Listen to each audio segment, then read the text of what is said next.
ഈശോ മിശിഹായ്ക്ക് സ്തുതിയായിരിക്കട്ടെ. ഇന്ന് ഓശാന ഞായറാണ്.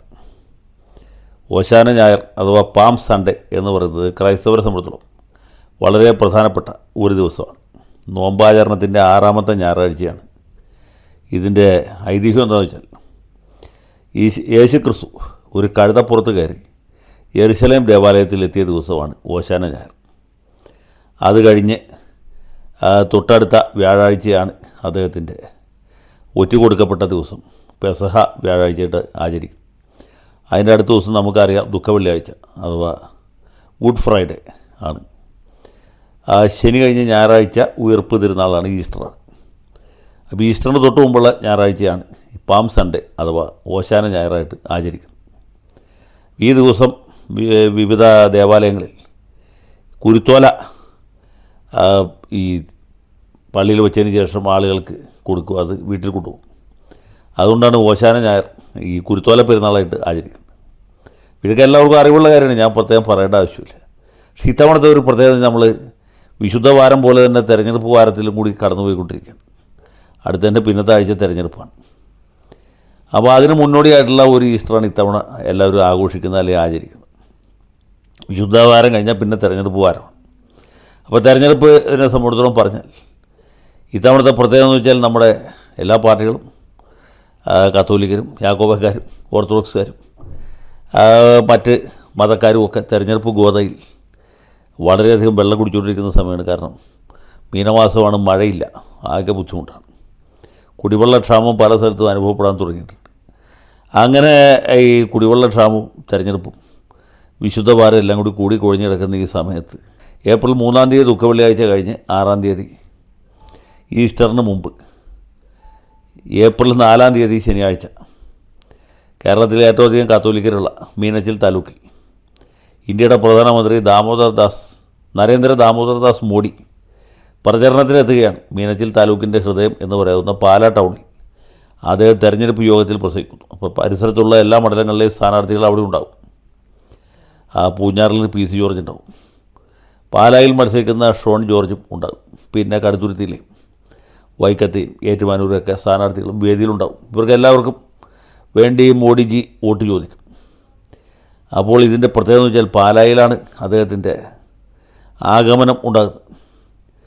യേശു ക്രിസ്തു കഴുതപ്പുറത്ത് കയറിയാണ് വന്നെങ്കിൽ നരേന്ദ്രമോദി ഹെലികോപ്റ്ററിലായിരിക്കും വരിക എന്നൊരു വ്യത്യാസമുണ്ട്. ഹെലികോപ്റ്ററിൽ വന്ന അദ്ദേഹം കത്തോലിക്കരും അല്ലാത്തവരുമായ എല്ലാ വോട്ടർമാരും, പാലാക്കാർ എല്ലാവരും ഷോൺ ജോർജിന് വോട്ട് ചെയ്യണം എന്നാവശ്യപ്പെടും. ഇതാദ്യമായിട്ടാണ് ഷോൺ ജോർജിന് അല്ലെങ്കിൽ BJPയുടെ ഒരു പ്രധാനമന്ത്രി പാലായിൽ വന്ന് വോട്ട് ചോദിക്കുന്നത്.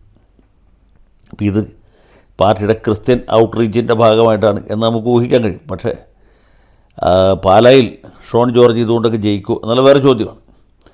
അപ്പോൾ സാധാരണഗതിയിൽ പാലാ പോലത്തെ ഒരു മണ്ഡലത്തിൽ ഒരു NDA സ്ഥാനാർത്ഥി കൂടുതൽ വോട്ട് കിട്ടുക എളുപ്പമല്ല. പണ്ട് PC തോമസ് പാർലമെൻറ്റിലേക്ക് മത്സരിക്കുമ്പോൾ മൂവാറ്റുപുഴ മണ്ഡലത്തിൽ മത്സരിച്ച് ജയിക്കുന്ന സമയത്ത് അദ്ദേഹത്തിന് പാലായിൽ ജോസ് കെ മാണിയേക്കാളും അതുപോലെ PM ഇസ്മായിലിനേക്കാളും കൂടുതൽ വോട്ട് കിട്ടി. അതൊഴിച്ചാൽ അത്ര എളുപ്പമുള്ള കാര്യമല്ല. അങ്ങനെ ഒരു എക്സ്ട്രാ ഓർഡിനറി സിറ്റുവേഷനിൽ മാത്രമേ പാലായിലെ കത്തോലിക്കരും അകത്തോലിക്കരും അക്രൈസ്തവരുമായിട്ടുള്ള ആളുകൾ NDAക്ക് കൂടുതൽ വോട്ട് കൊടുക്കും. അപ്പോൾ സാധാരണ ഇതിൽ അത്ര എളുപ്പമുള്ള കാര്യമല്ല. നരേന്ദ്രമോദി വന്നുകൊണ്ട് മാത്രം പാലായിൽ ഷോൺ ജോർജ് ജയിക്കണമെന്നില്ല. പക്ഷേ എനിക്ക് തോന്നുന്നത് ഷോൺ ജോർജിന് അനുകൂലമായ മറ്റ് സാഹചര്യങ്ങൾ ഉരുത്തിരിഞ്ഞ് വരികയാണ് എന്നുള്ളതാണ്. ഷോൺ ജോർജ് വളരെ ശക്തമായ രീതിയിൽ അവിടെ പ്രചരണം നടത്തുന്നുണ്ട്. വലിയ റോഡ് ഷോ നടത്തി അതിൻ്റെ ദൃശ്യങ്ങൾ ഞാൻ കണ്ടു. ഒരുപാട് ആളുകളുണ്ടായിരുന്നു, വലിയ സ്ത്രീ പങ്കാളിത്തം ഉണ്ടായിരുന്നു. അപ്പോൾ ഹിന്ദു വോട്ടുകളിലും ക്രിസ്ത്യൻ വോട്ടുകളിലുമൊക്കെ ഷോൺ ജോർജ് കടന്നുകയറ്റം നടത്തിയിട്ടുണ്ട് എന്ന് വേണം വിചാരിക്കാൻ. അതിനേക്കാൾ ഉപരിയായിട്ട് ഷോൺ ജോർജിന് അനുകൂലമായി വേറൊരു സാഹചര്യം ഉരുത്തിരിഞ്ഞ് വന്നത്, നമ്മുടെ മീഡിയ വൺ ചാനൽ അതിശക്തമായ രീതിയിൽ ഷോൺ ജോർജിനെതിരെ രംഗത്ത് വന്നിട്ടുണ്ട്. ഷോൺ ജോർജിനെ തോൽപ്പിച്ചിട്ട് വേറെ കാര്യമുള്ളൂ എന്നൊരു ഒറ്റ വാശിയിൽ പ്രമോദ് രാമനും അജിംസും നിഷാദ് റാവുത്തരും പിന്നെ ഇവരുടെ തെരഞ്ഞെടുപ്പ് റിപ്പോർട്ടിംഗ് വിദഗ്ധനായിട്ടുള്ള സാജു എല്ലാം കൂടി ചേർന്നുള്ളൊരു ചർച്ച ഞാൻ കണ്ടു. ആ ചർച്ച കാണുന്ന ഏതൊരു പാലക്കാരൻ തീർച്ചയായിട്ടും ഷോൺ ജോർജിന് വോട്ട് ചെയ്യും. ഷോൺ ജോർജിന് ചെയ്യാവുന്ന ഒരു നല്ല കാര്യം എന്ന് പറഞ്ഞത്, ഈ മീഡിയ വൺ ചാനലിൽ വന്ന ചർച്ചയുടെ ആ ഭാഗം എടുത്ത് എല്ലാ വോട്ടർമാരുടെയും ഫോണിലേക്ക് ഫോർവേഡ് ചെയ്യാന്നുള്ളതാണ്. അത് കണ്ടു തീരുമ്പോൾ ആളുകൾക്ക് ഒരു കാര്യം മനസ്സിലാവും, എന്തുകൊണ്ട് ഷോൺ ജോർജിന് വോട്ട് ചെയ്യണം. എന്തുകൊണ്ട് ജോസ് കെ മാണിക്കോ അല്ലെങ്കിൽ മാണി സി കാപ്പനോ വോട്ട് ചെയ്യരുത് എന്ന് ബോധ്യമാകുന്ന രീതിയിലുള്ളൊരു ചർച്ചയാണ്. ഇതുപോലുള്ള കലാപരിപാടികൾ ഇവർ നേരത്തെ സുരേഷ് ഗോപി തൃശ്ശൂർ മത്സരിച്ചപ്പോഴും ചെയ്തു. അതിൻ്റെ ഫലം കൂടി ആയിട്ടാണ് ഇപ്പോൾ സുരേഷ് ഗോപി ഇന്ത്യൻ പാർലമെൻറ്റിൽ മെമ്പറായിട്ടിരിക്കുന്നത്, കേന്ദ്രത്തിൽ സഹമന്ത്രിയായിട്ട് പ്രവർത്തിക്കുന്നത്. അതേ രീതിയിൽ ഇനി ഷോൺ ജോർജിനെ ജയിപ്പിച്ചിട്ട് വേറെ കാര്യമുള്ളൂ എന്ന വാശിയിലാണ് മീഡിയ വൺ ചാനൽ. അവരാരെ എതിർക്കുന്നു അയാൾ ജയിക്കും എന്നുള്ളതാണ് ഇപ്പോഴത്തെ ട്രെൻഡ്.